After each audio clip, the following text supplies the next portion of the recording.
Queer News and Journalism is a Gay 45 original podcast published every week on Thursdays, where we come together to comment at the topics in the weekly queer news published by our newsletter, The Nine. Subscribe on gay45.com to get the latest news every week. Welcome to the Deep Dive. Today, we're jumping into the Queer Global News Digest, October 8th edition, using all the great reporting from Gay 45. Our mission really is to give you that full global picture of what's happening. We're talking political attacks, some big institutional shifts, and importantly, the resilience you see in arts and culture. Absolutely. And it's such a critical digest this week because, well, it really shows the contrast, doesn't it? You've got these significant political rollbacks happening, particularly in the U.S., parts of Europe too. But then at the same time, you see queer voices in media, in literature, even on the streets, getting louder and more defiant. It's quite the complex picture. It really is. Okay, let's start with Section 1, the political climate. We're focusing first on the U.S., where symbols and rhetoric have become, well, actual battlegrounds. We saw that immediately after the Charlie Kirk shooting incident. Reports started flying around, didn't they, about ammunition found at the scene? Yes. Gay 45 reported claims linking it to, and this is the specific quote, transgender and anti-fascist ideology. Now, it's crucial to add that Utah's governor pushed back almost immediately. He disputed the verification of that claim, but, the damage, rhetorically speaking, was kind of already done. Verified or not, the idea was put out there linking queer identity, specifically trans identity, with political violence. And politicians jumped right on that framing. Then we heard former President Trump saying he would have no problem banning Progress Pride flags or trans flags. It felt like a direct follow-on, didn't it? Oh, absolutely. A direct exploitation of that narrative. And the Gay 45 report showed real concern, real alarm among queer students at the University of Central Florida, UCF. For them, these symbols mean safety, visibility. And here you have politicians using, frankly, horrific events like gun violence to paint those symbols as targets. Yeah. There was a quote from a non-binary alumnus in the report just saying how degrading and villainizing it felt, exploiting tragedy like that. It's rough. And this targeting, it isn't just talk, is it? We saw a really stark example inside a major institution, the FBI, an institution that's, let's be honest, had its own struggles with inclusion historically. Right. This was quite something. The FBI director, Kash Patel, actually dismissed a new agent trainee. And the reason cited... What was it specifically? Displaying a small gay pride flag on their desk. This is in the LA field office. Wow. Just a small flag. That feels like a huge escalation. Yeah. What was the official justification Gay 45 reported? Well, the dismissal letter, dated October 1st, mentioned the agent's probational status, but it called the flag inappropriate political signage. And then, crucially, it invoked the president's Article 2 powers. Article 2 powers. Okay, for listeners maybe not deep in constitutional law, what does invoking Article 2 really signal there? That's where it gets really significant. Article 2 lays out executive power, the president's authority. So by invoking it, they're basically saying this isn't just about office rules like putting up a poster. It frames the decision as falling under the broad inherent power of the executive branch to manage its workforce, define decorum, maybe even national security adjacent stuff. It elevates it significantly. So it takes what seems like a diversity or HR issue and bumps it up to a matter of like high-level executive authority. Precisely. And that context is why, as Gay 45 noted, veterans within the Bureau confirmed that, previously, this kind of display wouldn't likely have been a fireable offense, not a major workplace violation. Right. So the definition of political signage and acceptable decorum has clearly shifted. The symbol itself is being treated as inherently problematic. Yeah. And if a symbol of identity gets classified that way, especially within the FBI, think about the chilling effect on queer employees across the federal government. It's a profound institutional statement. And that same kind of energy, trying to control visibility, we see it directed at media, too. Gay 45 highlighted Representative Tim Burchett, Republican from Tennessee, threatening Netflix. Yes, threatening to bring Netflix executives before Congress. And this was over a character in an animated series, Dead End, Paranormal Park, which actually isn't even running anymore. It aired 2022 to 2023. What was the issue with the character? The character, Barney, is transgender. And Burchett, speaking publicly, used language like grooming and claimed the show was trying to recruit young people. Now, this series was actually widely praised by many for its positive LGBTQ+ representation. So the contrast is stark. It shows that even canceled content, if it had positive representation, is still somehow a target. It feels like a relentless push against any visibility, whether it's a flag on a desk or a character on a screen. Okay, let's shift gears now. Let's go global and look at how these pressures are playing out internationally. This brings us to Section 2. Global political shifts in defiance. We start in the Czech Republic.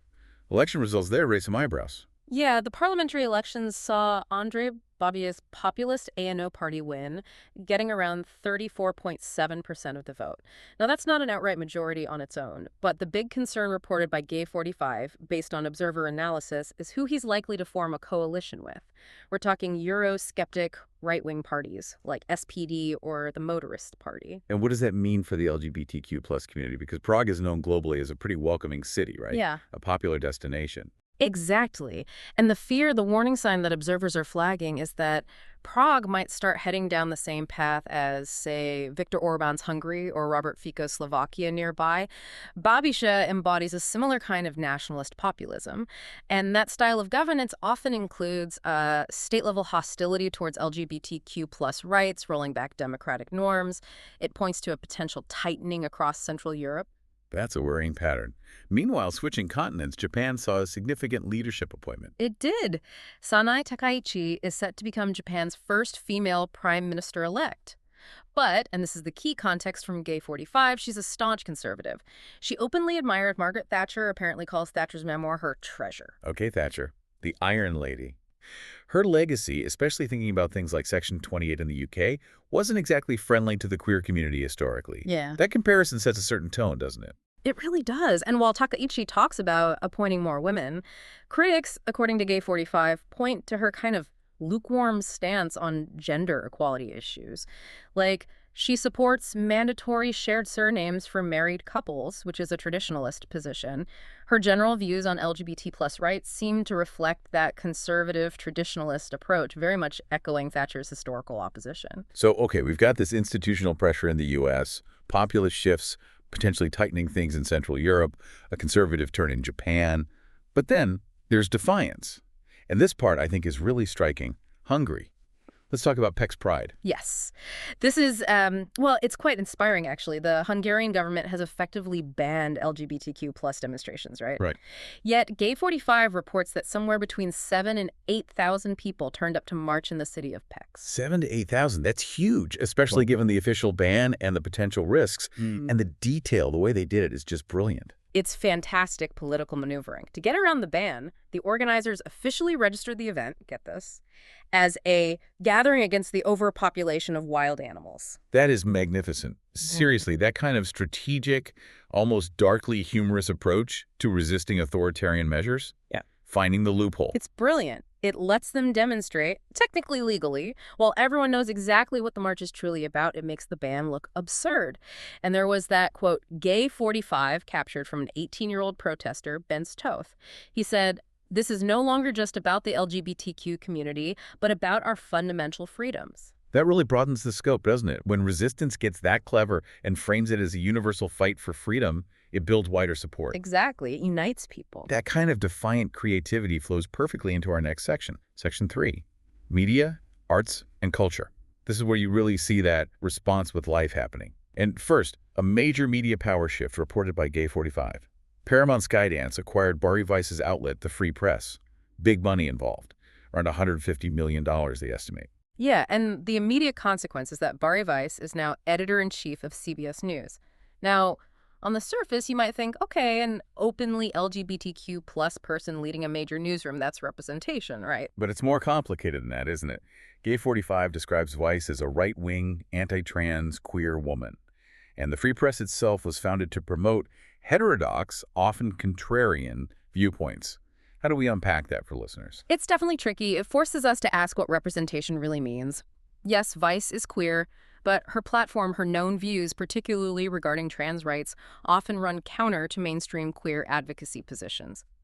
So you have this situation, a powerful queer individual in a major news leadership role, but one who actively champions viewpoints often seen as hostile by large parts of the community she ostensibly represents. It complicates the narrative of queer leadership. Yeah, it certainly challenges any simple definition. Okay, shifting to something purely celebratory. The Lambda Literary Awards, the Lammys, the 37th year recognizing excellence in queer writing. Yes. And this feels like such a vital counter-narrative to all the political pressure we've been discussing. The Lammys honored work across 26 categories. Think about that. selected from over 1,300 submissions this year. 1,300. That volume alone is a statement. It really is. It shows the sheer creative force and output. These awards are crucial for visibility and validation. Let's highlight some of the key winners Gay45 mentioned, just to give listeners a taste. Sure. For lesbian fiction, the winner was The Safekeep. For gay fiction, Henry took the prize. And for transgender fiction, it was Firebugs. These books and all the nominated works are really building that cultural archive, telling the community stories. Absolutely essential work. And looking ahead, there's more media coming that tackles these themes. Gay45 notes Netflix is set to debut Boots in October 2025. Right, that's a U.S. Marine Corps drama based on the memoir The Pink Marine. And crucially, it's set in the 1990s, right during the Don't Ask, Don't Tell era. So it directly confronts that recent history of institutional discrimination we were just talking about with the FQE. It provides that vital context. Exactly. Remembering those past battles helps understand the present ones. And on the music side, Gay45 highlighted new work from the acclaimed queer artist, perfume genius Mike Hadreas. Oh, perfume genius. Fantastic. Yeah, a new album called Glory is expected around March 2025. Described as maybe his most cinematic yet, very emotionally charged, but also blending that vulnerability with real defiance. That blend seems key, doesn't it? Vulnerability and defiance. It feels like a theme running through a lot of this. These artistic works are like a first line of defense. Okay, let's wrap up with section 4. And this is, well, it's labeled The Bizarre Incident, and it really does feel like a strange, almost darkly symbolic event that ties some of these threads together. Yeah, this was the Sun Country flight Gay45 reported on, Minneapolis to Newark, but it had to divert to Chicago. Why? Because of one passenger's behavior. And the detail that jumps out immediately, the passenger was wearing more than 15 face masks. 15. Just imagine seeing that. And then this person started shouting. A mix of things, incoherent political stuff, but also really virulent homophobia. A dangerous combination in a closed space, like an airplane. What specifically did Gay45 report he was shouting? The details are disturbing. Claims that LGBTQ plus people had, quote, gang chased, cooked, and radiated him, shouting they'd given him cancer, and then mixing in political stuff like insisting Trump was here and yelling that the plane was going down. Just pure paranoia and hate speech, basically. It's terrifying. That blend of personal paranoia, invoking political figures, and targeting LGBTQ plus people, all culminating in this disruptive, hostile incident. It feels like a microcosm of the broader toxicity we started discussing. Exactly. It shows how that rhetoric, the stuff debated in political arenas or pushed institutionally, doesn't stay contained. It spills out, affects real people in public spaces, creates fear and chaos. It turns a regular flight into a hostile environment.